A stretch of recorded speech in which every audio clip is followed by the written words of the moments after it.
let's continue with introducing some text explanation within your definition. There are two main ways to do that.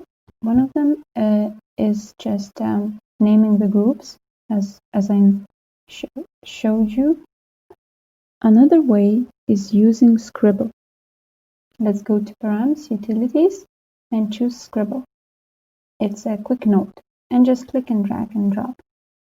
Scribble is quite convenient, so you see as I zoom out even largely, you can still read the text.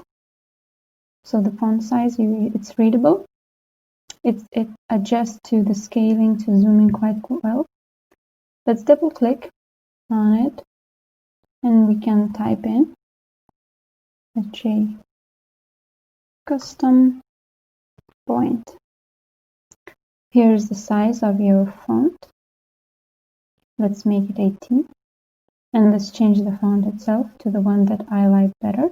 So it's this one. You can obviously change to whatever font you prefer. And I have it. So this is a short one.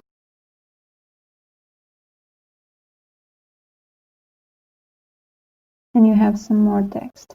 If you want to control the text a bit better, you can also use Enter to just create these stacked lines or the paragraph style thing to just make it better readable.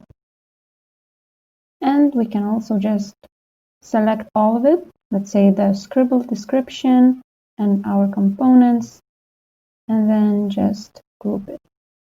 And now we have this whole piece grouped together. So this is becoming quite organized, right? Let me just change the color a bit. It's a bit too pinkish. Yes, this is what I like better. So I usually make it the way you see it now. Some people like it to be more, use it in more funny ways.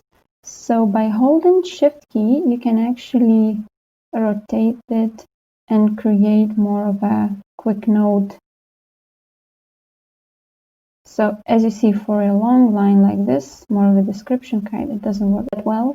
So another way to add comments, add text to your definition would be through using panel. So let's talk about it in the next segment.